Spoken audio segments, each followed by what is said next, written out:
Okay, we're going to go ahead now with Terrace Bay. We're going to run through some baseline testing. We'll do some different combinations. We'll start out right now at a maximum 3-pump combination. Okay, let's do a real quick overview. It's a small model here. We've got 3 pumps simulated in detail. Got the influent channel out here, and then a 4-bay. I'll hop up on here and kind of show you. We've got the influent kind of gated area out there. We're going to be doing have some conversation about that right now, but we're set at the minimum water level in the wet well. If that level is actually the river level outside, then there could be a good solid foot of loss, which will put you close to your pump submergence. So we'll be talking about that. It won't make a big difference right now in what we're doing, but during the witness testing, we're going to cover that. These are rotometers here. You see those spinning? That's bad. It means we've got a lot of rotation. We've got a velocity probe installed in one of these pumps, and then we'll be using dye. So in a second here, we'll put some dye in and kind of talk through what we're seeing. Okay, let's go ahead and start up top here. We'll put some dye in. See the pumps here, and you can just watch that water kind of shoot around on the surface. Go back there. Just sort of watch it going right sideways here. So go back out there. It's all kind of coming in that direction like this and circulating around. There we go. You kind of see that. And then we'll put a little dye over here and watch it going back up towards the front. So you can see that circulation going back around like that. So it's just a big washing machine here, if you will. We'll come down near the pumps, and it's just a bit, with 3 pumps it's just a big mess. In fact, we're going to show you similar with 2 pumps, but watch that dye. It's kind of going right sideways here like this, past the pumps. As we get down lower to the floor, we'll still even see that continue. So you'll watch it just sort of shoot right on by the pumps here. So we're putting it in between these two, and it's going all the way over to this one. It's just very difficult to turn that flow up into the pump. We'll get up near the pump bell. Kind of show you what we're seeing here. Just very, very unstable flow. Right now, that should be sticking in one spot and going up into the bell, and you watch it just going all over the place right there. So it's extremely unstable in the pump bells. Real turbulent around here. Right now, vortex activity is primarily getting washed away. But that right here, we're putting on the lip of the bell again. And you should see that right here. Just watch it go in and out of the pump. We're going to hold on to this for a second. Be able to pull this off and put a picture in the report. So for a second, it's going away, and then it goes up into the pump, and then it goes away. So it's pulling in and out. Very, very unstable in these pumps. Let's go ahead now and knock this down to 2 pumps, and we'll take a look at it. Okay, let's go ahead and take a look at a 2-pump combination here. Okay, 2 pumps in service. Let's just watch the rotometers for a second. You'll see them very unstable. They'll start and they'll kind of go slow and steady, and then they stop, and then they get going real fast again. Still a lot of circulation on the surface.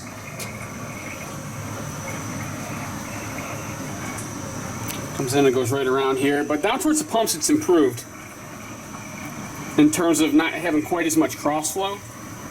And it's going to go up into the pump. We're going to show you a couple vortexes. There's a floor vortex in here that's going to get washed away. Right there it goes. It's actually coming out into here a little bit at times. We'll show you different spots. Right there it goes up in.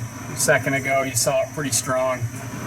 And then we'll try to lift it out just up into the bell here, and just show you kind of a mid-flow vortex that's happening right here. There it goes, a shot. It's real hard to get the dye wand in these.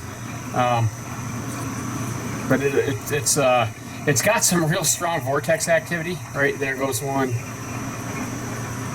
It goes up in right there. So it's actually happened. It's just fighting between the 2 of them there, and it's a mid-flow vortex. It's hard to get the dye in just the right spot where it'll pull into both of them. Come over to this one and show you a floor vortex. You can see again. It's very unstable. So it's hard to even keep the dye in it. It's continuous, but it's moving all over the place.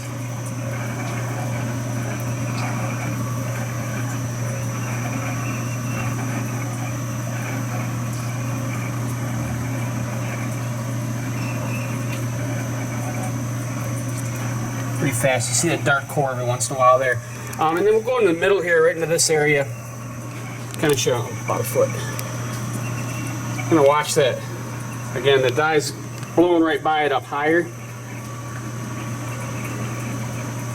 It's definitely, it's just very, very unstable. Let's just take a look at a single pump now.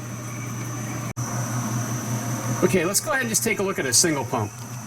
Now we're looking upstream here. I'm not sure which one is, this is one or if that's one here. But we understand pump 3 is the one that's having some performance issues. We're going to look at the 2 outside ones right now. Just kind of looking at this around here. It's just flow's kind of still going away from it. We come over closer to it. It's a mid-flow vortex right there. You can see it kind of going right in.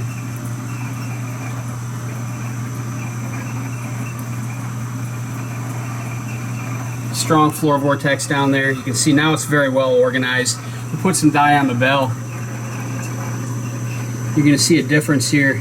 It's definitely better than when 3 pumps are running for sure, but still not stable. If you watch, it pulls off the center line of the throat. You watch right up in here and you're going to see that dye pulling off it. So we're still getting some separation in the pump throat. That's not good. Pre-swirl is very high. Part of that's the floor vortex, but it's just generally unstable flow around it, even with a single pump.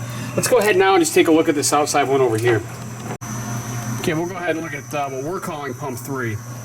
Okay, so we'll watch it. You saw the rotometer just a second. It's very steady right here, very low, and then it'll start bursting like that. Coming down underneath here again, we've got a very strong floor vortex right there, very, very well organized. Just still generally unstable flow around the pump. Kind of goes in all different directions here. Shoots past the pump out in the front. Pre-swirl starts, stops. It's better on the bell for sure, but we're still detaching in the throat a little bit.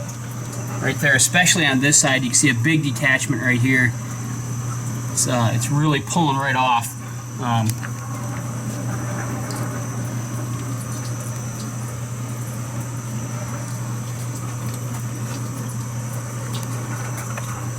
Get out of the reflection here a little bit.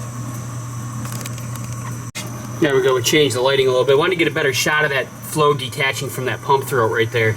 See it separating right off. That's a problem there as well. We see that in all the pumps. So right now we're going to go ahead and put vortex suppression baskets and flow straightening baskets on these pumps. Take a look and see what that does to them in terms of velocity and turbulence, which is well outside of criteria right now. And we'll come back with some more video once we get it finally remediated.